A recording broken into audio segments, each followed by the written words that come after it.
I was 17 years old, on my knees in the living room, clawing at my throat as my lungs seized shut. My rescue inhaler was 3 feet away in my little sister's hand. Lisa stood there watching me gasp, watching my chest heave, watching my fingernails scrape against the carpet as I crawled toward her. Then she smiled. Gasp, loser. My parents sat on the couch behind her. My mother looked up from her magazine. My father didn't even pause the television. Nobody moved. I dragged myself across that floor, vision blurring, and found my backup inhaler in my bag. I saved my own life that day while my family watched like I was an inconvenience, interrupting their evening that was 19 years ago. I buried it. I moved away. I built a life where I could finally breathe, but last month I received a subpoena. And yesterday when the judge said, "Before we proceed, let's review the video evidence submitted by the defense," my sister's face went white. She started screaming. My mother collapsed against the bench. Have you ever waited 19 years for a single moment of truth?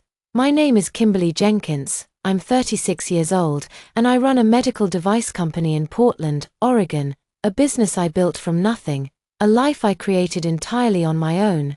My family doesn't know any of this. To them I'm still the invisible daughter, the one who wasn't worth remembering. That moment in the courtroom, watching my sister's face drain of color, watching my mother slump against the bench, that didn't happen by accident. It started 3 weeks earlier, on an ordinary Tuesday evening, when I opened an envelope that would unravel 19 years of carefully constructed lies. The return address said King County Superior Court. Inside was a subpoena requiring my testimony in the case of Lisa Jenkins Monroe versus Rachel Torres. My sister was suing someone for defamation. I didn't know Rachel Torres. I didn't know why Lisa's lawsuit would involve me, but I knew one thing with absolute certainty. After 3 years of violence, after building an entire existence designed to keep my family at a distance, the law was now forcing me back into their orbit. I should have called a lawyer immediately. I should have found a way to be excused. Instead, I did something I hadn't done in years. I searched for information about my sister online. Rachel Torres had written a blog post about her experience at a Seattle marketing firm. Most of it detailed workplace bullying, exclusion from meetings, credit stolen for her ideas, a campaign of whispers that eventually pushed her out, standard corporate cruelty. But near the end, one paragraph stopped me cold. Lisa Jenkins has a pattern that goes back decades. Ask her own sister what happened when she couldn't breathe. Ask why her family spent 19 years making sure no one would believe her. I read those words 3 times. My hands were shaking by the second reading. How did this stranger know about the asthma attack? How did she know about the years of violence, the isolation, the way my own family had made me feel crazy for remembering things they insisted never happened? And that phrase, making sure no one would believe her, it suggested something I had always sensed but never been able to prove, that my family's treatment wasn't random neglect or simple favoritism. It was deliberate, coordinated, designed. I sat in like quiet apartment, memories surfacing like bodies from deep water, my 16th birthday forgotten entirely while Lisa's was celebrated with streamers and cake. I had told myself it was an oversight. But now I remembered overhearing my mother on the phone that week, telling my aunt not to call me. She's been difficult lately. We're not rewarding that behavior. I hadn't been difficult. I'd been studying for finals in my room, trying to stay out of everyone's way. My college acceptance letter, which arrived already opened and then vanished from the kitchen counter. I'd had to call the admissions office myself to confirm I'd been accepted. My mother claimed she knew nothing about it. My grandmother asking during one of our rare visits why I never called her anymore, when I had called every single week. I later discovered my mother had been deleting voicemails, telling Grandma Margaret that I was too busy or didn't want to talk. Not mistakes, not oversights, a pattern. I picked up my phone to call a lawyer to find some way out of testifying. Then I stopped. For 19 years, they had made sure I had no voice. They had convinced relatives I was troubled, told my grandmother I didn't care about her, erased every trace of evidence that I had ever tried to reach out. And now, for the first time, someone outside our family had noticed the pattern. Someone had kept track. I put down the phone. I opened my laptop and searched for a name I hadn't thought about in years, an old friend who might be able to help me recover, something I thought was lost forever. I always believed I was simply unlucky, the daughter who was loved less. But that night, reading a stranger's words, I realized the truth was far worse. I wasn't forgotten, I was deliberately erased, and somewhere out there someone had kept the proof.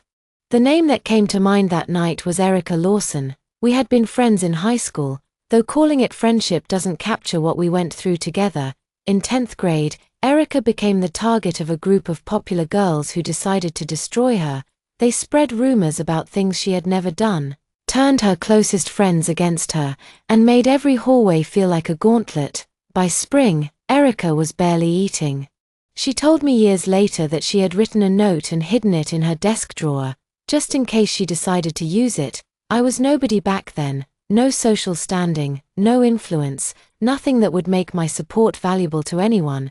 But I sat with Erica at lunch when the cafeteria scripted around her. I walked her to class when the whispers got loud. I didn't have the power to stop what was happening, but I could make sure she wasn't alone in it. That spring, she put the note through a shredder. She told me I was the reason. Now Erica worked as a digital forensic specialist in Portland. She spent her days recovering deleted files, extracting data from damaged hard drives, finding the digital breadcrumbs people thought they had swept away. When I called her and explained what I was looking for, her response came without hesitation. She said she had been waiting 20 years to pay me back. She told me to bring everything I had. She said we would find what they buried. I brought the only item I had kept from my childhood home, a DVD in a paper sleeve labeled in Lisa's handwriting, Family Memories. 2006. Lisa had been obsessed with our father's new camcorder that year, recording everything from breakfast to birthday parties. I had taken the DVD when I moved out at 18, though I had never been able to watch it. Some part of me knew what was on it, some part of me wasn't ready to see. Erica inserted the disc into her equipment and began extracting files. The video was there, just as I remembered, and worse than I had allowed myself to recall. The footage showed me on the living room floor, gasping, my hand reaching toward Lisa. Her voice came through the speakers, young and cold. Look at her. She's so pathetic. This is hilarious. The camera stayed steady on my face as I struggled to breathe. She had wanted to capture every moment of my suffering. But that wasn't what made Erica sit back in her chair and say my name in a voice I had never heard from her. Lisa had been 14 when she burned that DVD, old enough to be deliberately cruel, young enough to be careless with technology. She had used the family computer's DVD burner and selected entire folders to copy, not bothering to check what else was included. Mixed in with the video files were email archives, hundreds of messages between my mother and sister spanning years, accidentally preserved on a disc that had sat in my closet for almost 2 decades. Erica opened the first relevant thread dated after my asthma attack. My mother had written to Lisa, "Delete the video from the camera and don't mention Kimberly's episodes to Grandma when she visits next week. We need to focus on presenting you well." Lisa's reply, already done, also told Grandma that Kim refused to come downstairs for dinner because she was being difficult. Again, my mother's response, "Perfect. Keep it up. We can't let her ruin your relationship with Grandma. There's too much at stake, too much at stake." I made Erica read that line to me 3 times because I couldn't process it myself. She kept digging. What emerged over the next several hours was not a collection of isolated incidents. It was a systematic campaign stretching back 19 years, and it had a clear financial motive. My grandmother, Margaret, had been wealthy. Her late husband had built a successful contracting business, and she owned property worth over $400,000. She had 2 granddaughters. The question of who would inherit had apparently been decided long before she died, and my mother and sister had spent nearly 2 decades making sure the answer was Lisa. The emails revealed their strategy in detail. My mother, Kochi, Lisa, how to appear devoted to Grandma while feeding Margaret lies about me. Lisa reported back after visits. Grandma asked about Kim again. I told her Kim said she was too busy to visit Grandma, looked sad but didn't push. Another email mentioned throwing away a birthday card I had sent before Grandma could see it. My mother told relatives I had mental health issues and warned them not to encourage my behavior by reaching out. The message that made me leave the room and stand in Erica's hallway for 10 minutes was from 8 years ago. Lisa had written, "Mom, Grandma mentioned she's updating her will next month. Should I bring up that Kim hasn't visited in 2 years? My mother's reply, yes, and remind her how you drove 3 hours to see her last month. We need to make sure the house and accounts go to you. We've worked too hard to let Kimberly ruin this now." They had erased me from my grandmother's so Lisa could inherit everything. Every deleted voicemail, every intercepted card, every lie about my mental state had served a single purpose. I wasn't just the unfavored daughter. I was an obstacle to be removed. I still needed to understand how Rachel Torres knew about any of this. The blog post that started everything had contained details no outsider should have possessed. So I found Rachel and asked her to meet me at a coffee shop downtown. She was younger than I expected, maybe early 30s. With tired eyes that suggested her battle with my sister had cost her more than a job, she explained that her grandmother, Dorothy Torres, had been my grandmother Margaret's closest friend for over 40 years. They had attended the same church, shared the same social circle, confided in each other about everything. Margaret had told Dorothy about her growing suspicion that my mother was poisoning her relationship with me. She had been confused when my calls stopped coming, hurt when her attempts to reach out were never returned.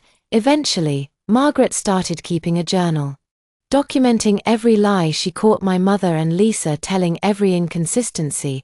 She noticed every time something didn't add up.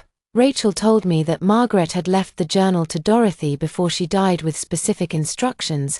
She was only supposed to give it to me when I was ready to fight. If it came too soon, my mother would find a way to destroy it or discredit me. Dorothy needed to wait until there was a moment when the evidence could actually be used. Dorothy had known where I lived for 5 years. She had honored Margaret's wishes and waited when Lisa's lawsuit against Rachel created a legal arena where documentation would matter, where evidence could be formally submitted and couldn't be dismissed as family drama. Dorothy knew the moment had finally arrived. My grandmother had spent 12 years building a case she knew she might never see resolved. She had been fighting for me even when I didn't know it for 19 years. I thought I was paranoid, imagining patterns that existed only in my wounded mind, but my grandmother had seen everything. She had written it all down, and before she died she had made sure the evidence would find its way to me. When I was finally ready to use it, they thought they had buried the truth with her. They were wrong. The day of the trial arrived faster than I expected. I had spent 2 weeks preparing with Rachel's attorney, reviewing documents, practicing my testimony until the words felt steady in my mouth. But nothing could truly prepare me for walking into that courtroom and seeing my family for the first time in 3 years. King County Superior Court was quieter than I had imagined. The proceedings had drawn a small gallery of observers, mostly people connected to the case or curious legal professionals. Lisa sat at the plaintiff's table in an expensive blazer, her posture perfect, her expression composed into careful victimhood. She had dressed for the role she intended to play. A successful professional whose reputation had been destroyed by a vindictive former employee. Her attorney shuffled papers beside her, preparing what I knew would be an aggressive strategy designed to discredit Rachel and anyone who supported her. My mother sat in the front row, directly behind Lisa, wearing her best church clothes, a milk blouse, pearl earrings, her hair styled the way she always wore it when she wanted to impress people. Image had always been everything to Patricia Jenkins. She was here to support her wrongly accused daughter, to present the picture of a loving mother standing by her child through unfair persecution.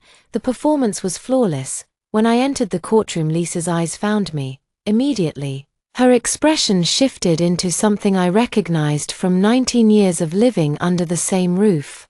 Contempt, dismissal, the same look she had given me while holding my inhaler just out of reach. Some reflexes never change, no matter how much time passes. My mother didn't acknowledge me at all. Her gaze moved through me as if I weren't there, as if I were invisible. I suppose to her, I always had been.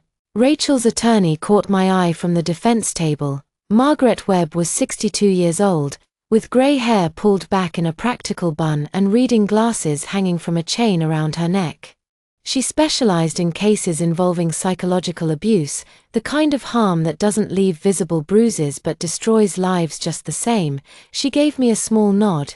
The defense was ready. Everything we had found was organized, authenticated, prepared for presentation. Lisa had no idea what was coming. Judge Patricia Coleman called the proceedings to order. She was in her early 60s with a no-nonsense demeanor that suggested she had seen too many courtroom theatrics to be impressed by any of them.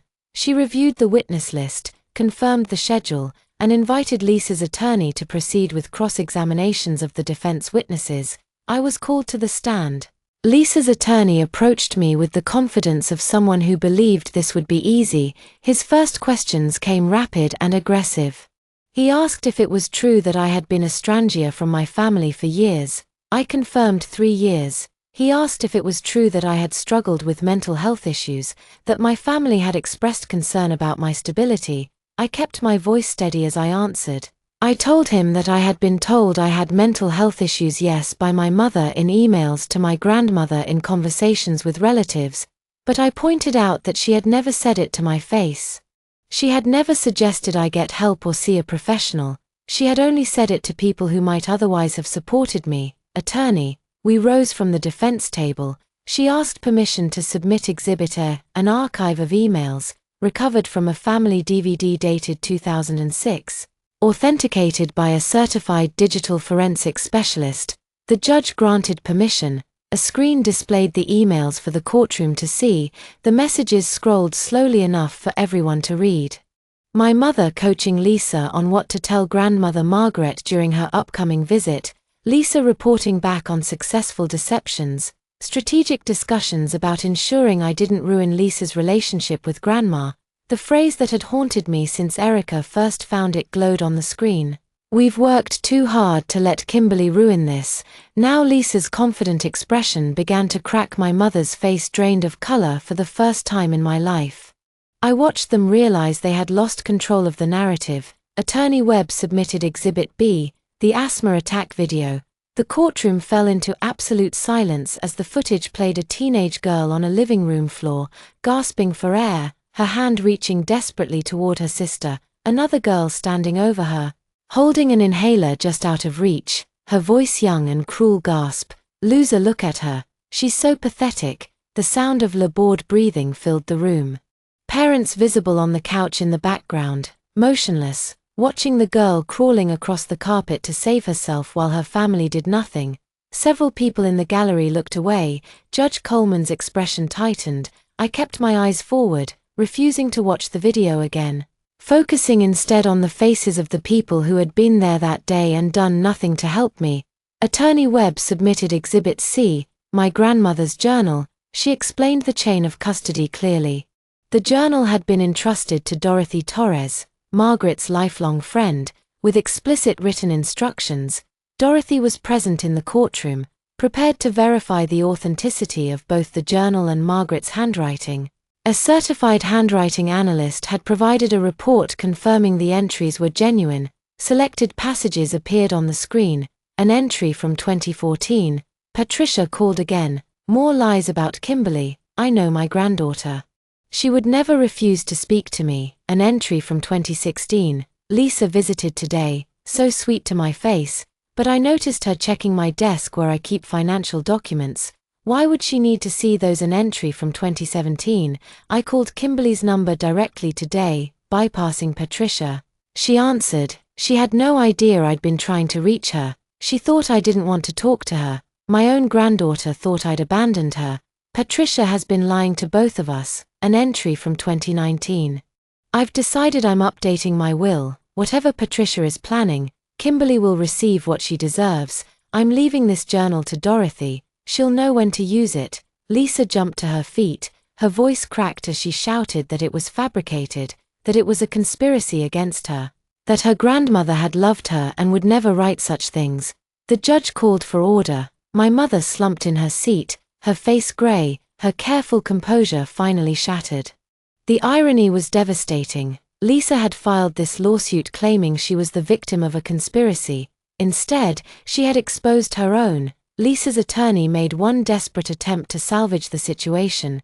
He pointed at me and declared that I was clearly motivated by jealousy of my client's success, that I was a nobody trying to destroy my successful sister attorney. We asked permission to submit Exhibit D, my professional background. The courtroom learned that I was the founder and CEO of MedBreath Technologies, a medical device company specializing in respiratory support equipment. I had turned my worst memory into a mission to help others who struggled to breathe. A major healthcare corporation had recently offered to acquire my company for $15 million. I looked at Lisa's attorney and spoke quietly. I told him I had no reason to be jealous. I had built my own success while they were busy trying to erase me. I was not here for revenge. I was here because the truth matters. Judge Coleman paused. She asked me directly why I had agreed to testify. Given everything I had described, she noted that I could have sought an exemption. I touched the small pendant around my neck, the one my grandmother had given me when I was 10 years old. I told her that my grandmother had spent 12 years documenting the truth, hoping someone would eventually believe me. She died before she could see justice. I was here to prove she wasn't wrong about me. I was here because I finally believed I was worth defending. Lisa filed this lawsuit to silence one woman who called her a bully. Instead, she resurrected a grandmother's 12-year fight for justice and proved that some truths refused to stay buried, no matter how deep you dig the grave. The verdict came 3 days after my testimony. Lisa lost the defamation case decisively. The judge ruled that Rachel's statements about Lisa's pattern of bullying and family manipulation were substantially true, which under American law is an absolute defense against defamation. Truth cannot be defamation, no matter how much it damages someone's reputation. Lisa was ordered to pay Rachel's legal fees totaling over $40,000. The woman who had spent 19 years taking things that belonged to me was finally forced to pay for something herself. But that was only the beginning of what she lost. The email evidence and my grandmother's journal were now part of public court records. Anyone could access them. Anyone could read the 19 years of strategic cruelty documented in my mother's own words. My attorney filed a petition with the probate court to review my grandmother's estate distribution. The journal showed clear evidence of undue influence. An elderly woman, manipulated by her own daughters and granddaughter, fed lies about the grandchild who actually loved her, pressured to change her will based on false information. Combined with the email showing Lisa and my mother coordinating their deception over more than a decade, there were sufficient grounds for the court to reconsider the original inheritance. This was not a criminal matter. Undue influence on an elderly person is a civil issue. Lisa would not go to prison. But the civil consequences were severe. The estate review found sufficient evidence of manipulation, and the court ordered a redistribution. Lisa was required to return a portion of the inheritance she had received, money she had already spent on her house, on her car, on the lifestyle she had built from my grandmother's estate. Those assets were now subject to legal claims. The fortune she had schemed 19 years to obtain was being clawed back, piece by piece. Meanwhile, the video went viral. Someone in the courtroom gallery had described it online, and within days news outlets were requesting the actual footage from court records. Lisa's employer launched an internal investigation. The public court documents revealed a pattern of cruelty that reflected poorly on their corporate image. A marketing director who had been filmed mocking her sister during a medical emergency, who had participated in a decades-long scheme to manipulate an elderly relative, was not someone they wanted representing their brand. Within 2 weeks, Lisa was terminated. The official reason was conduct unbecoming of a company representative. The real reason was that her face had become associated with a video that made people sick to watch. Her husband filed for divorce shortly after he had married what he believed was the perfect woman from a close, loving family. He had believed Lisa's stories about her troubled sister, her difficult family dynamics, the Estrella's relative who had mental health issues and couldn't be trusted. Now he had seen the emails where his wife strategized about manipulating her own grandmother. He had watched the video of her smiling while her sister gasped for air. He told mutual friends that he didn't know who he had married. The woman he thought he loved had never existed. Lisa lost the money she had schemed 19 years to obtain. She lost the job she had used to bully others. She lost the marriage she had built on a foundation of lies. Everything she had worked for, everything she had stolen from me, crumbled in a matter of weeks. My mother's downfall was different, but equally complete. The Sunday after the story broke in local news, Patricia Jenkins attended her church. As usual, she had gone to that church for 35 years. She had served on the Women's Ministry Committee, organized charity events, built a reputation as a devoted mother and pillar of the community. Her entire identity was wrapped up in how others perceived her. The whispers started before she reached her pew. Someone had shared excerpts from the emails and journal in the church women's group chat. The same women who had praised her perfect family for decades were now reading her own words about how hard she had worked to ensure Kimberly didn't ruin things. They had seen the video of her sitting motionless while her daughter couldn't breathe. They were asking each other how someone could do that to their own child. By Wednesday, the pastor visited my mother at home. He was uncomfortable, apologetic, but firm. Given the circumstances, he thought it would be best if she stepped back from her leadership roles until things settled down. The congregation was unsettled. That was the word he used, unsettled. Her friend stopped calling the women who had praised her perfect family, now looked at her with something between pity and disgust. The invitations to lunch, to book club, to volunteer events, stopped coming for Patricia Jenkins, who had sacrificed her daughter's well-being to maintain an image of perfection. This was the ultimate punishment, not legal consequences, not financial loss, the destruction of the reputation she had valued above her own child. She spent her days alone in a house full of photos of the family she had destroyed. 3 weeks after the trial, she appeared at my apartment uninvited. I opened my door to find her standing in the hallway, looking older than her 61 years.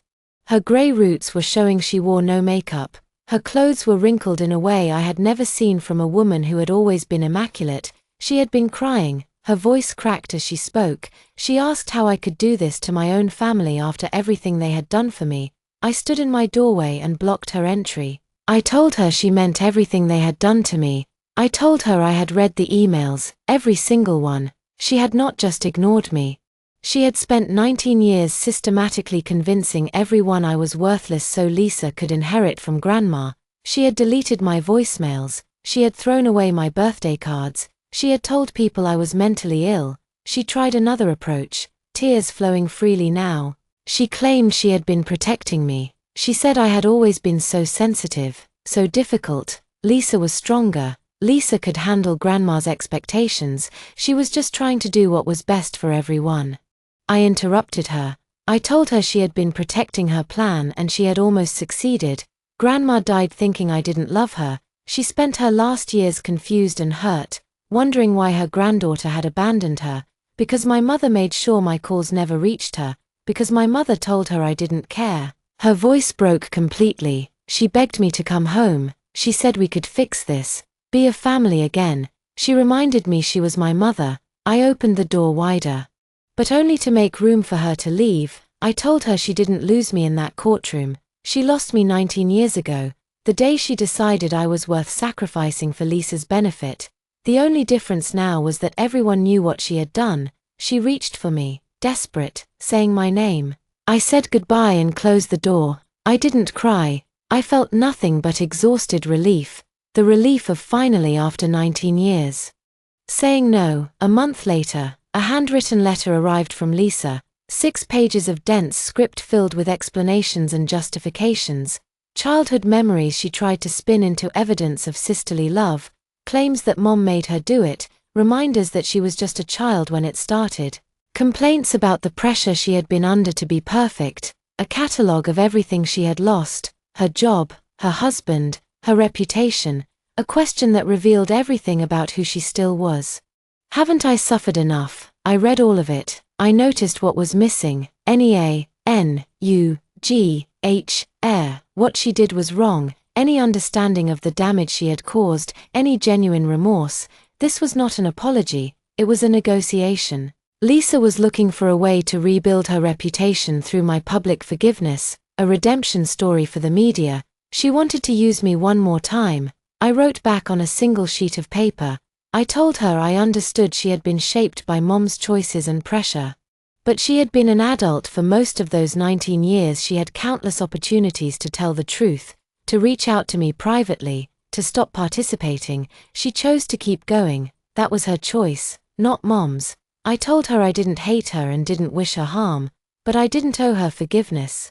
And I wouldn't pretend reconciliation would heal either of us. I hoped she would find peace, but she wouldn't find it through me. They spent 19 years trying to make me invisible. In the end, the only ones who disappeared were them from their jobs, their marriages, their communities, and each other. I didn't destroy them. I just stopped being the foundation they had built their lies on, and without me to stand on, they had nothing. 6 months after the trial, the probate court review finally concluded.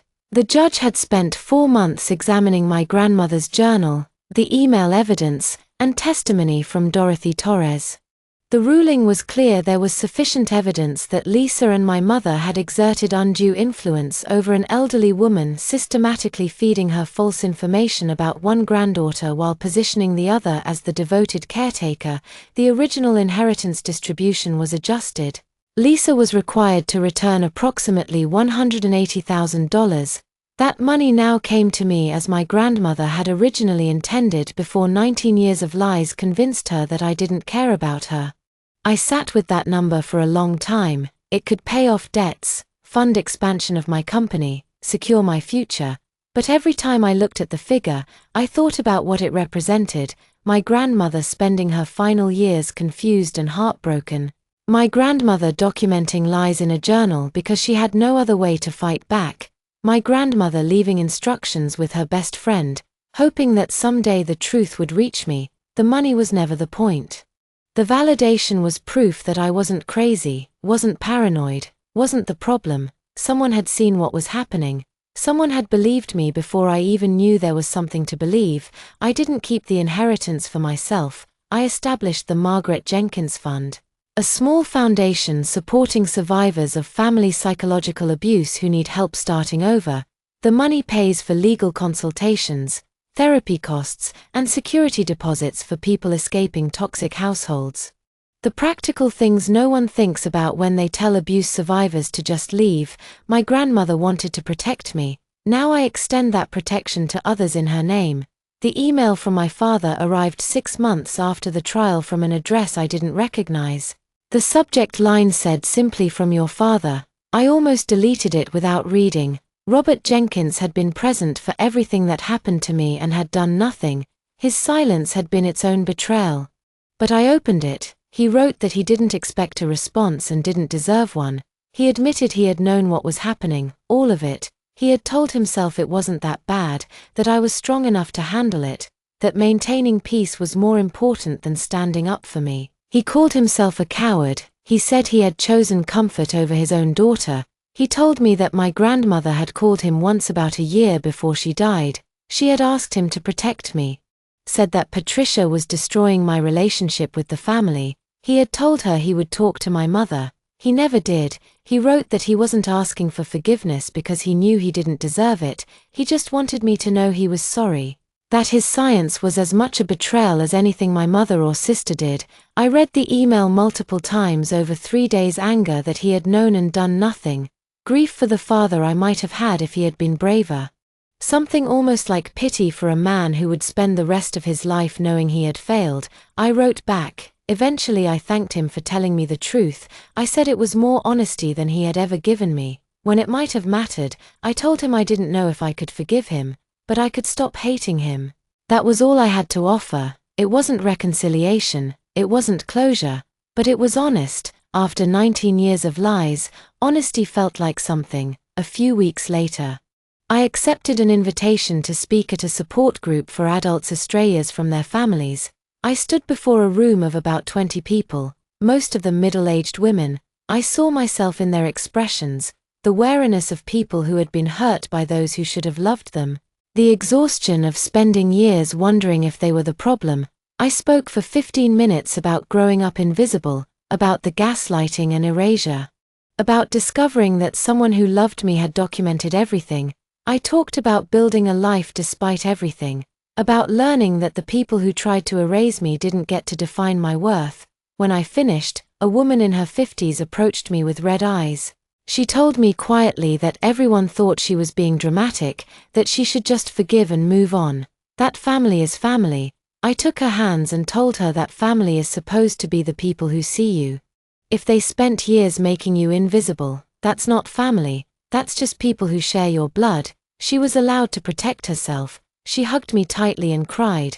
I held her and remembered being 17 years old, gasping for air on a living room floor, surrounded by people who were supposed to love me. I survived. Now I help, others survived, too. That evening I returned home as darkness settled over Portland. I opened my window and let the cool air fill my apartment. I breathed deeply. No tightness in my chest, no fear, no weight pressing down on me. On my desk sat a framed photo of my grandmother, finally given the place of honor it deserved. She was smiling in the picture, her arm wrapped protectively around my 12-year-old shoulders. It was the only photo from my childhood where I looked happy. Beside the photo lay her journal. I opened it to the last entry written 3 weeks before she died. She had written that she might not live to see justice for her Kimmy, but that she had made peace with that. She had done what she could. Dorothy had the journal. The will was set. She believed that someday her granddaughter know the truth. She wrote that I was never difficult, never the problem. I was just a girl who deserved to be loved, growing up in a house that had forgotten how she had always seen me. Even when everyone else looked away, she called me her brave, strong, special girl. I was never invisible to her. I closed the journal and wiped my eyes. I picked up my pen and opened my own notebook. The working title was The Invisible Daughter. I turned to the dedication page and finally wrote the words I had been searching for: Grandma Margaret, who saw me when I couldn't see myself, and for everyone still waiting to be seen, your turn is coming. You are not invisible. You never were. In the drawer beside my desk, my rescue inhaler sat unused for months, not because I was cured, but because I was no longer suffocating under anyone's shadow. My grandmother left me more than money. She left me proof that I wasn't crazy, that I wasn't unlovable, that someone had been fighting for me even when I didn't know it for 19 years. They made sure I had no voice. Now I use my voice to remind others that the people who tried to erase them don't get to decide their worth. Some stories don't end in applause, they end in truth, and truth is enough. If this story resonates with you, I hope you take one thing away from it. Family is not defined by blood. Family is defined by the people who see you, who protect you, who believe in you, when the world tells you that you are not worth believing. If the people who share your last name have spent years making you feel invisible, small, or worthless, you have every right to walk away. You have every right to build your own family from the people who choose to love you without conditions. To anyone still trapped in a toxic family dynamic, please know this. The confusion you feel is not weakness, the pain you carry is not dramatic, and the patterns you notice are probably real, even when they tell you that you are imagining things. Trust yourself. Document what you can find, people who believe you, and when the moment comes to speak your truth, do not stay silent. Your voice matters, your story matters, you matter. If this story touched your heart, please subscribe to our channel and turn on notifications so you never miss another video. I would love to hear your thoughts in the comments below. Have you ever experienced something similar with your own family? How did you find the strength to move forward?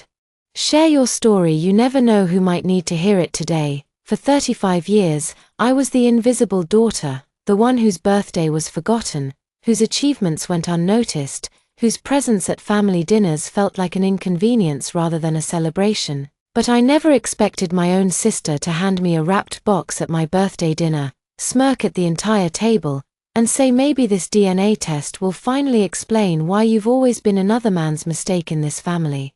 The laughter that followed still echoes in my mind, Mom's nervous giggle, Dad's violence, the way Lily's eyes glittered with something that looked less like humor and more like hunger. I took that test not because she wanted me to, but because I needed to know why she was so eager for me to take it. 3 months later, our family's estate lawyer called an urgent meeting. When Mom and Lily walked in and saw me sitting there with my own attorney, their faces went white. They thought they were burying me with that DNA test. They didn't know they were digging their own graves. Have you ever discovered that the people who were supposed to love you had been plotting against you all along? My name is Emily Carter. I'm 35 years old. A financial analyst who built her career through discipline and determination, qualities I developed because no one in my family ever handed me anything, while my younger sister Lily received praise for simply existing. I learned early that my accomplishments would be met with indifference at best, criticism at worst. The drive to my parents' house felt longer than usual that evening. 3 months had passed since Dad's funeral, and this would be my first time back for what Mom called a small birthday dinner. I wasn't expecting celebration. I had stopped expecting that years ago, but something about Mom's voice on the phone had sounded strange, too bright, too casual. As if she were reading from a script someone else had written. When I walked through the front door, the first thing I noticed was laughter. Mom and Lily sat at the kitchen table, flipping through a vacation brochure discussing beach resorts and spa packages 3 months after burying their husband and father.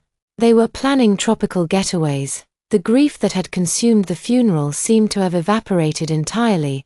I set down the bottle of wine I brought and kissed Mom on the cheek. She flinched slightly before recovering with a too-wide smile. Lily didn't bother getting up, just waved her fingers in my direction without looking away from the brochure during dinner. I tried asking about the will, reading. It had been 3 months, far longer than the usual timeline.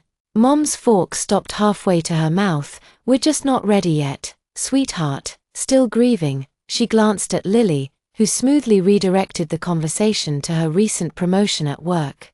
I watched them exchange looks throughout the meal, quick nervous glances that carried entire conversations. I wasn't meant to understand they were coordinating something.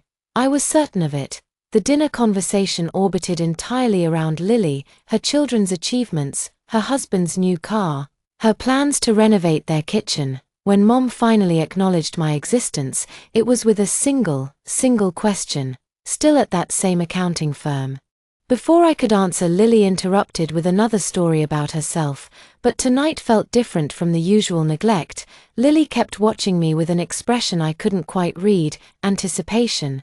Perhaps, like a cat watching a mouse approach a trap. Mom drank more wine than I'd ever seen her consume, her eyes sliding away from mine whenever I tried to meet them. Then came the gift. Lily slid a wrapped box across the table, her lips curving into a smile that didn't reach her eyes. Happy birthday, Emily. I thought this might help answer some questions you've probably had your whole life. Inside was a DNA testing kit. Maybe this will finally explain why you've always been so different from the rest of us, Lily said, her voice dripping with mock sweetness. Who knows what secrets are hiding in your genes? You should definitely send it in. Don't you want to know who you really are? The table erupted in laughter, but I noticed Mom's hands trembling around her wine glass, her knuckles white against the stem, and Lily's joke had felt rehearsed, delivered with the precision of something practiced in front of a mirror. That night I couldn't sleep. I found myself in my old bedroom, searching through boxes I hadn't touched in years. In the back of my closet, I discovered an envelope already opened. The contents carelessly stuffed back inside. The dust pattern around it had been disturbed recently. Inside was a photograph of me as a baby, held by a man I had never seen before. On the back, in my mother's handwriting, were 2 words, "Forgive me, I photographed everything with my phone." Then I picked up the DNA kit Lily had given me and made a decision. I would send it in, not because my sister wanted me to, but because I needed to understand why she was so eager for me to discover I wasn't really a Carter. Whatever trap Lily was setting, I intended to find it before it found me. I mailed the DNA test kit the very next morning. The company promised results within 4 to 6 weeks. So I used that time to do my own research. I started with the graph, the unknown man holding baby me, my mother's plea for forgiveness written on the back. I scanned his face, searching for any resemblance to people my parents had known, but found nothing. The image quality was too poor for any facial recognition software to help. So I waited and I watched, and I paid attention to every nervous glance my mother sent my way during our brief phone calls. The results arrived on a Tuesday afternoon, exactly 5 weeks after I had sent my sample. I opened the email at my desk during lunch, expecting confirmation of what I had already begun to suspect. What I found was both simpler and more complicated than I had imagined. No biological relationship detected with the Carter family reference samples. The word sat on my screen like a verdict. I was not my father's daughter, the man who had raised me, who had paid for my education, who had looked at me with what I now realized was a complicated mixture of duty and distance. He had known, he must have known, and he had kept me anyway. Even if he had never quite managed to love me the way he loved Lily. But the report contained something else. The DNA database had identified a genetic match, a connection to the family of a man named Richard Hayes. The system suggested he could be a close biological relative, possibly a father or uncle. The name meant nothing to me, so I did what any analyst would do, I researched. Richard Hayes had been a successful entrepreneur who built his fortune in commercial real estate during the 1980s and 90s. He had died 5 years ago, leaving behind a substantial estate and no immediate family. But what caught my attention was an article from 34 years ago buried deep in an archived business journal. The headline read, "Local investor saves struggling manufacturing firm." The firm was Carter Industries. My father's company, Richard Hayes, had provided the capital that kept my family's business alive during its darkest period right around the time I was born. I sat back in my chair, my mind racing through the implications. My mother had an affair with the man who saved my father's business. I was the result. And somehow everyone had agreed to keep the secret for 35 years. But why would Lily want this exposed? Now, I decided to force the issue that evening. I took a screenshot of my DNA results and sent it to our family group chat with a single question. Anyone want to explain this? The reactions came quickly and they told me everything I needed to know. Mom called within minutes, her voice thick with tears. She begged me to delete the message, to let this go, to understand that some secrets were buried for good reasons. She talked about how complicated things had been back then, how she had made mistakes, how Dad had forgiven her and they had all moved forward as a family. She never once apologized to me. She never acknowledged that I had spent 35 years feeling like an outsider in my own home because of a lie she had told. But it was Lily's response that confirmed my suspicions. She didn't call. She sent a text message, and her words carried no shock, no confusion, no sisterly concern, just cold satisfaction. "Well, now, I guess that changes things, doesn't it?" She had expected this. She had wanted this. The DNA test wasn't a cruel joke, it was the first move in a game I didn't yet understand. I called her that night, demanding answers. The conversation started tense and escalated quickly. Lily had always been skilled at deflection, at turning every accusation back on the accuser. But this time her mask slipped when I accused her of planning this, of deliberately exposing the secret for some purpose I couldn't yet see. She lost control.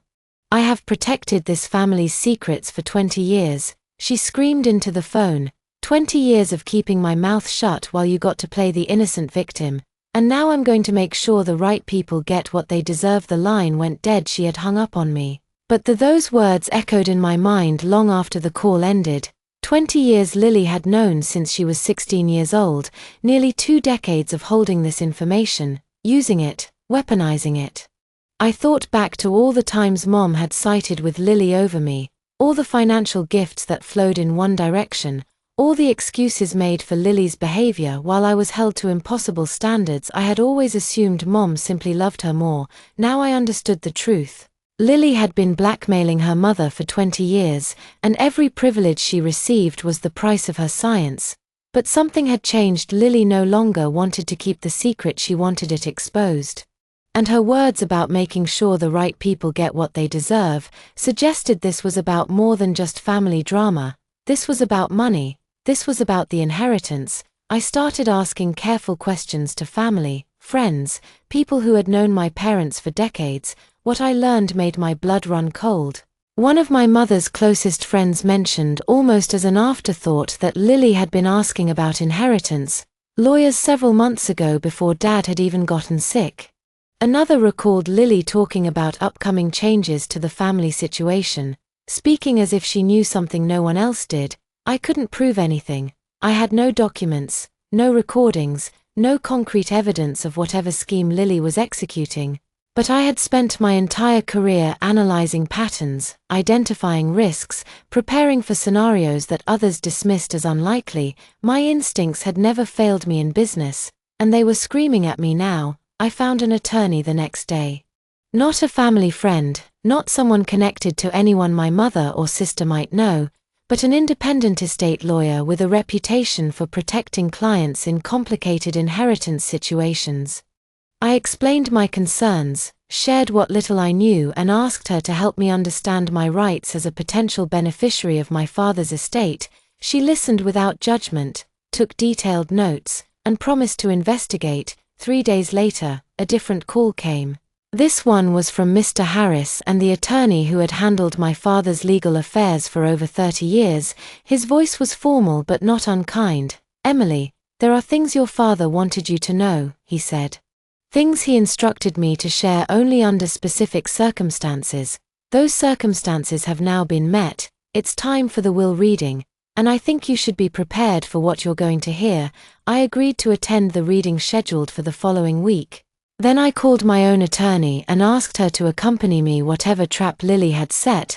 I was about to walk straight into it, but this time I would not be walking in blind.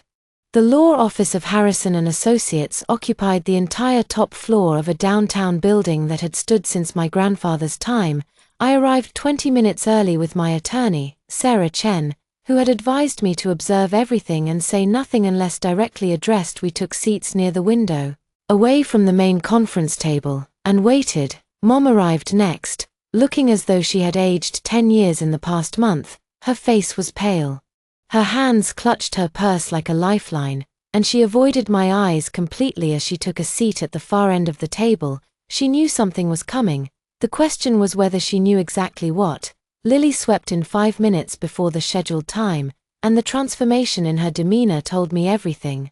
She was practically glowing with anticipation, dressed in her most expensive suit, her makeup perfect, her smile barely contained. She had brought her own attorney. A sharp-faced man I recognized from billboards advertising aggressive estate litigation. Lily caught my eye and gave me a look of such smug satisfaction that I felt my stomach tighten. She believed she had already won. Mr. Harrison entered last, carrying a thick folder that he placed deliberately at the center of the table. He was a man in his late 60s, distinguished and careful, someone who had known my family for decades. But today his expression carried something I had never seen before, a quiet resolve, as if he were about to deliver news he had been waiting years to share. "Before we proceed," he began, his voice cutting through the tension like a blade, "I want to note that Mr. Carter gave me very specific instructions about how this reading should be conducted. He anticipated certain challenges to his final wishes, and he prepared accordingly. Everything I am about to share was arranged by your father during the final months of his life, with full knowledge of circumstances that some of you may find surprising." Lily shifted in her seat, her smile faltering slightly. This was not how she had expected things to begin. Mr. Harrison opened the folder and began to read. "I, Robert James Carter, being of sound mind and body, declare this to be my last will and testament. I leave 70% of my estate, including the family home, my investment portfolio, and my ownership stake in Carter Industries to Emily Carter, the daughter I chose to love, not because of blood but because of character." The room exploded. Lily was on her feet before the last word left his mouth.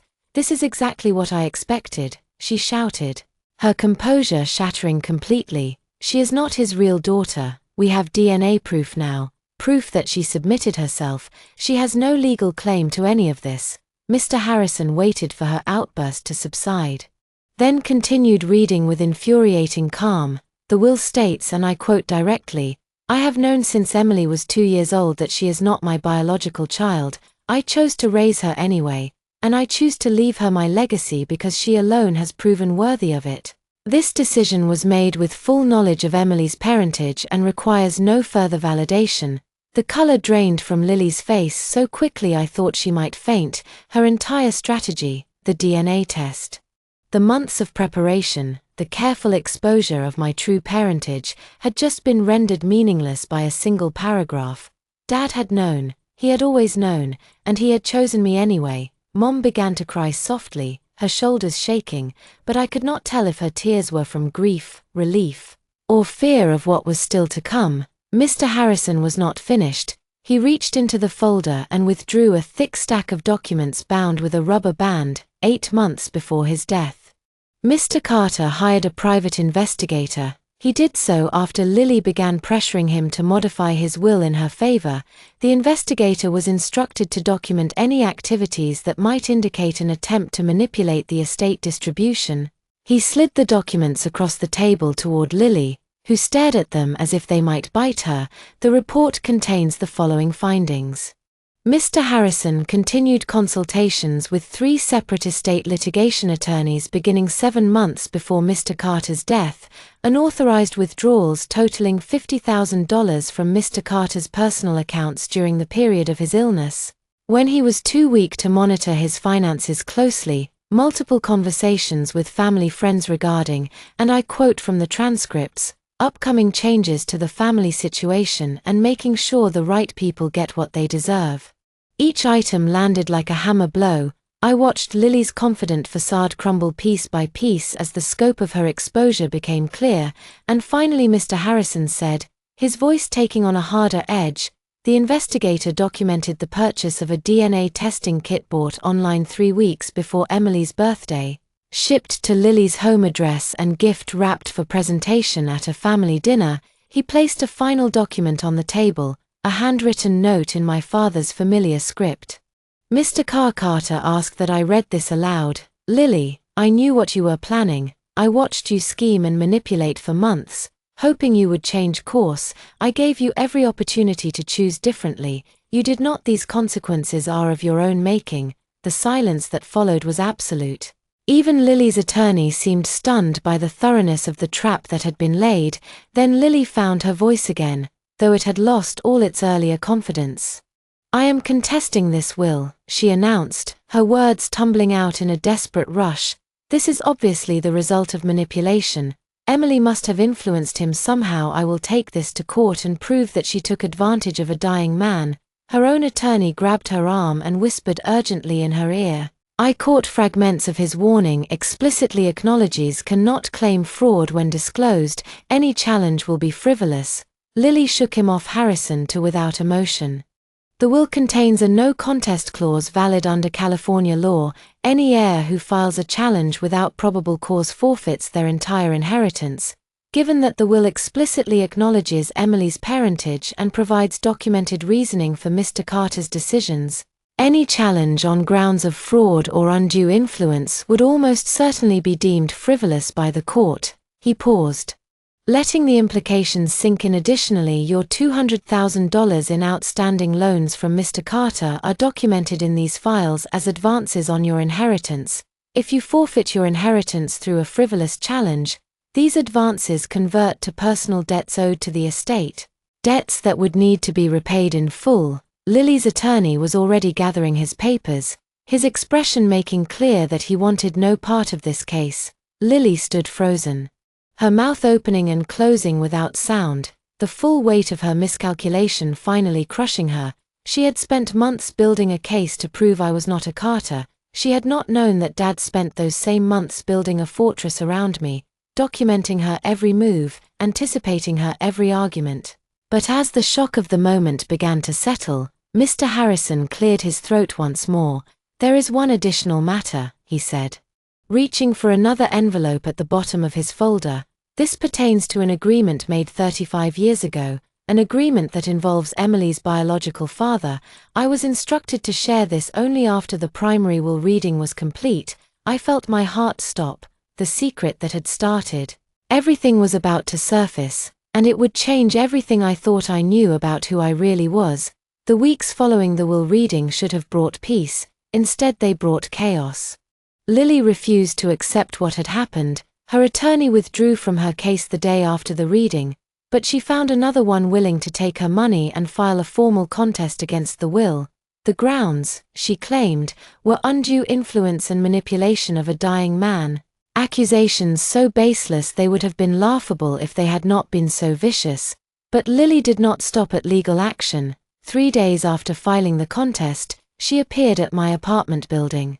Pounding on my door and screaming threats loud enough for my neighbors to hear, she called me a thief, a fraud, a manipulator who had stolen what rightfully belonged to her.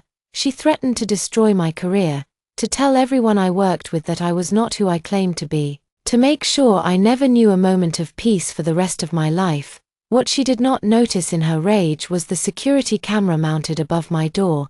The building had installed them 2 years earlier. With clearly posted signs reading, "Recording in progress" on every floor, her entire tirade was captured in high-definition video complete with audio. The mandatory mediation hearing took place 6 weeks later. Lily arrived with her new attorney, a man who looked increasingly uncomfortable as my lawyer. Sarah Chen presented our response to the contest. Sarah was methodical and devastating. She began with the private investigator's report that Dad had commissioned. Documenting Lily's scheme from its earliest stages, she followed with the security footage of Lily's threatening visit to my apartment. Then came the text messages, dozens of them, showing a pattern of harassment and intimidation that had escalated steadily since the will reading. Finally, she presented evidence of Lily's 20-year history of emotional manipulation, including statements from family friends who had witnessed her behavior over the decades. The judge listened to everything with an expression of growing distaste. When Lily's attorney attempted to argue that the DNA evidence proved I had no rightful claim to the estate, the judge cut him off. The will explicitly acknowledged my parentage. She noted the deceased had made his wishes clear with full knowledge of all relevant facts. There was no fraud to uncover because nothing had been hidden. She dismissed the contest as frivolous and invoked the no contest clause. Lily forfeited her remaining 30% of the inheritance, the $200,000 she had borrowed from Dad over the years, previously documented as advances on her inheritance, converted automatically to personal debt owed to the estate in the span of a single afternoon. Lily went from expecting to inherit everything to owing more money than her house was worth. I watched her face as the judge delivered the ruling. For just a moment, I saw something beneath the anger. A flicker of the little sister I remembered from childhood, before jealousy and entitlement had hardened her into someone I no longer recognized. Then it was gone, replaced by cold fury as she stormed out of the courtroom without a word. Mom came to see me that evening. She looked smaller than I had ever seen her. Diminished by the weight of secrets she had carried for 35 years, she sat on my couch with a cup of tea. She never drank, and she finally told me the truth. Richard Hayes was not a stranger who had appeared briefly in my mother's life. He was my father's closest friend, his college roommate, the best man at my parents' wedding. My parents discovered that Dad was infertile. Their marriage nearly collapsed under the strain. Mom wanted children desperately. Dad felt like a failure. They separated for almost a year, during which time Mom found comfort with Richard, the one person who understood both of them, who loved them both, who wanted to help them find a way forward. When Mom discovered she was pregnant, the three of them made a decision together. Richard would step back completely, never claiming me as his own, never interfering in my upbringing. Dad would raise me as his daughter, giving me his name and his protection. And Richard would help save Carter Industries, which was failing at the time, providing the capital that kept our family business alive. 2 attorneys witnessed and documented the agreement. Mr. Harrison for my parents and another lawyer for Richard. They established specific conditions for what would happen if the truth ever emerged. Mom wept as she told me this. She said she had always intended to tell me someday, but the right moment never came. She admitted that Lily's discovery of the secret at 16 had changed everything, giving her younger daughter leverage that she used ruthlessly for 2 decades. She apologized for the favoritism, for the neglect, for allowing fear to shape how she treated her own children. I listened without interrupting. When she finished, I did not offer comfort. I simply told her I needed time to process everything she had said. The next day, Mr. Harrison called to explain the final piece of the puzzle. The agreement signed 35 years ago had included specific trigger conditions for a trust that Richard Hayes had established in my name. The trust would activate if either of 2 conditions were met. My non-biological relationship to Mr. Carter being formally acknowledged in legal proceedings, or Mr. Carter's will explicitly referencing my parentage upon reading the will reading had satisfied the second condition, automatically notifying Richard's attorney to release the trust. Richard had died 5 years ago, but he had spent decades building this trust for me. He had added to it regularly, watching my life from a distance he had promised to maintain, never reaching out. But never looking away, his attorney delivered a package containing the trust documents and a letter Richard had written shortly before his death. I read his words alone in my apartment, tears streaming down my face. He wrote that he could not be my father in life because he had made a promise and he was a man who kept his promises, but he had watched me from afar, seen my graduations, tracked my career, observed how I was treated by the family he had helped create. He saw how I struggled, how I was overlooked, how I built myself into some strong despite receiving so little support. His letter said this was not guilt, this was pride. I was his greatest accomplishment. Even though I never knew he existed in the days that followed, I made decisions about how to handle everything I had inherited. I reviewed the estate's financial records personally, and confirmed that Lily had withdrawn $50,000 from Dad's accounts during his final months when he was too ill to notice. Under California law, this constituted elder financial abuse, a prosecutable offense. I had every right to press charges. Instead, I chose a different path. Through my attorney, I offered Lily a choice: repay the $50,000 within 1 year, or face criminal prosecution. Combined with the $200,000 she already owed and the loss of her inheritance, this would force her to sell her house and start over from nothing. But she would not go to prison. She would have a chance to rebuild if she was willing to take it for Mom. I established a modest monthly allowance from the estate, enough to cover her basic needs, not enough to maintain the lifestyle she had grown accustomed to. She would have to downsize, to adjust, to live with the consequences of choices made long ago.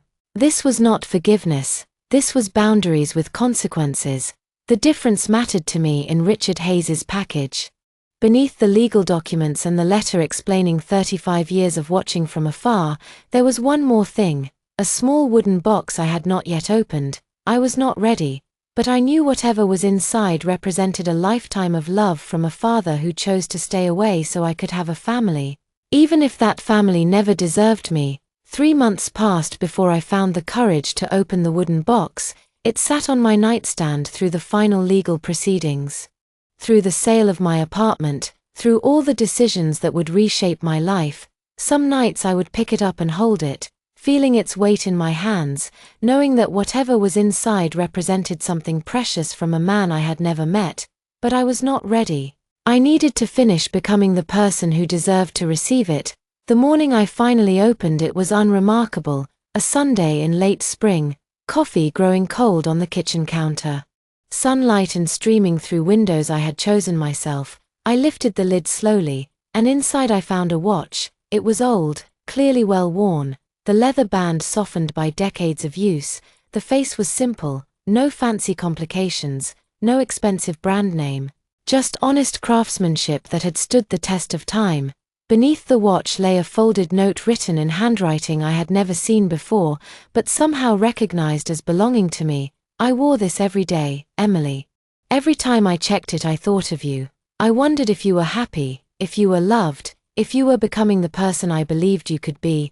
The answer to those first 2 questions was often no, and I couldn't interfere. That was the price of my promise. The cost of giving you a family I hoped would treat you better than they did.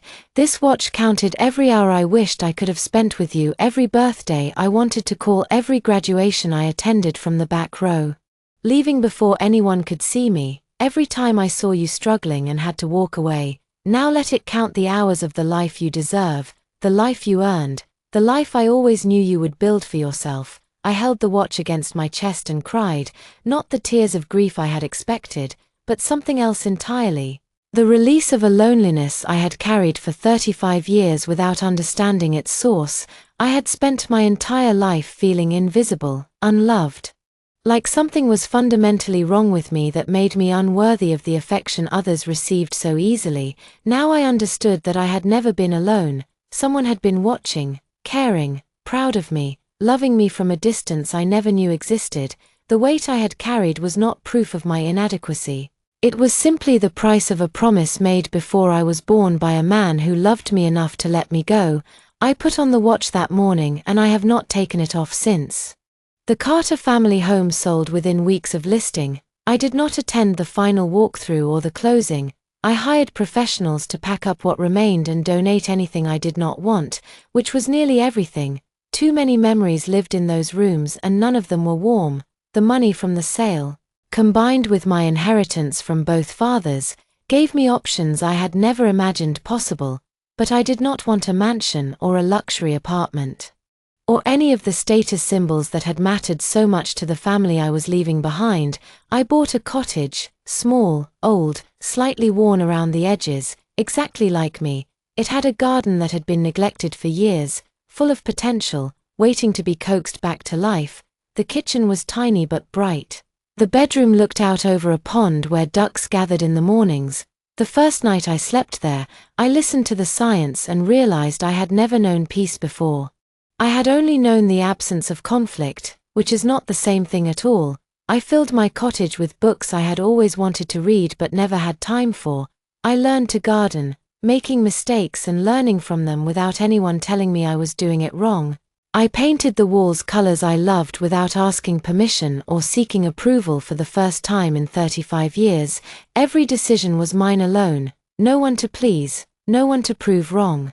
No one measuring my worth against standards I could never meet. I discovered slowly and with some surprise that I actually liked the person I was when no one was telling me I was not enough. My relationship with Mom settled into with something distant but functional. We spoke on the phone once a month. Brief conversations about nothing important. She asked about my health, my work, my garden. I answered politely without offering details. We did not spend holidays together. We did not pretend to be close. The warmth that might have existed between us had been sacrificed long ago on the altar of secrets and favoritism, and I had no interest in pretending otherwise. She had made her choices. Now she lived with them. There was no punishment in my distance, just the natural consequence of decades spent being her lesser daughter with Lily. There was nothing at all. She called repeatedly in the weeks after the mediation, leaving voicemails that range from tearful apologies to furious accusations. I deleted them without listening past the first few words. She sent emails I never opened. She tried reaching me through mutual acquaintances who quickly learned not to pass along her messages when she was forced to sell her house to cover the debts she owed, the $200,000 in loans, the $50,000 in restitution, the legal fees from her failed contest. She sent me a letter. I recognized her handwriting on the envelope and almost threw it away unopened, but something made me read it just once. She wrote about how unfair everything was, how I had stolen what belonged to her, how Dad had been manipulated and the courts had failed her. And none of this was her fault. She asked for money, she asked for forgiveness, she asked me to remember that we were sisters, as if that word still meant something after everything she had done. I read the letter once, then dropped it in the trash. I felt nothing, not anger, not satisfaction, not even the grim pleasure of watching karma deliver its verdict, just nothing. Lily's ruin was not revenge, it was simply what happened when a lifetime of manipulation finally met a wall. It could not charm or threaten or scheme its way through. She had built her own trap and walked into it willingly. I owed her nothing, not even the energy of hatred. The idea for the foundation came to me on a quiet evening. Sitting in my garden as the sun went down, I thought about all the children growing up right now in homes like the one I had survived, the unfavored ones, the overlooked ones, the ones whose worth was measured against siblings who could do no wrong. I thought about how different my life might have been if someone had reached out, offered help, told me that the way I was treated was not my fault and not my destiny. I named it the Hayes Carter Foundation, honoring both the father who raised me, knowing I was not his blood, and the father who loved me from a distance. He chose to keep. The foundation provides therapy, scholarships for adults, healing from family trauma, career mentoring for those rebuilding their lives after escaping toxic systems, and emergency support for anyone who needs help getting out. It is small for now, but it will grow, and every person it helps will be proof that pain can become purpose, that wounds can become wisdom, that the unloved child can grow up to spread love in ways her family never imagined. Tonight, I sit in my garden as the sun sets, wearing Richard's watch, a book closed on my lap.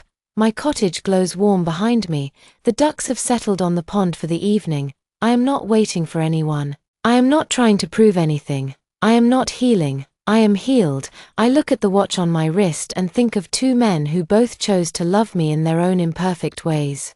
One raised me knowing the truth and left me his legacy. One watched from afar and left me his pride. Both of them saw something in me that I could not, seeing myself for 35 years. My sister gave me a DNA test to prove I did not belong. Instead it proved that two fathers, one who raised me, one who watched from afar, both chose me when they did not have to. In the end, the greatest inheritance was not the money or the property, it was finally understanding that I was always worthy of love. I just had to stop waiting for the wrong people to see it. Emily's story teaches us something that many of us learn too late in life. Your worth is not determined by how your family treats you. The people who should love you the most sometimes fail you the deepest, and that failure says everything about them and nothing about you. If you grew up as the overlooked child, the unfavored one, the daughter who could never measure up no matter how hard she tried, please hear this. Their inability to see your value was their blindness, not your flaw.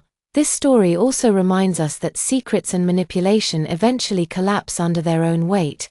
Lily spent 20 years building a fortress of lies and schemes, believing she was securing her future. Instead, she was constructing her own prison. The truth has a way of surfacing, and when it does, those who built their lives on deception find themselves with nothing solid left to stand on. But perhaps the most important lesson is this: healing does not require revenge. Emily did not destroy her sister, she simply stopped protecting her from consequences. She did not punish her mother, she simply established boundaries. There is profound power in choosing peace over vengeance, in walking away whole rather than staying to fight. Sometimes the greatest victory is building a beautiful life and letting that be your answer to everyone who doubted you. If this story touched your heart, if you saw yourself in Emily's struggle, or if you simply love stories about justice and healing, I hope you will subscribe to this channel so you never miss another story like this one. Leave a comment below and tell me, have you ever discovered a family secret that changed everything? Or have you had to establish boundaries with people who were supposed to love you? Your stories matter, and I would love to hear them. Alright, that's the end of today's story. If you enjoyed this video, please subscribe. We'll keep updating with more exciting stories, and we look forward to seeing you next time.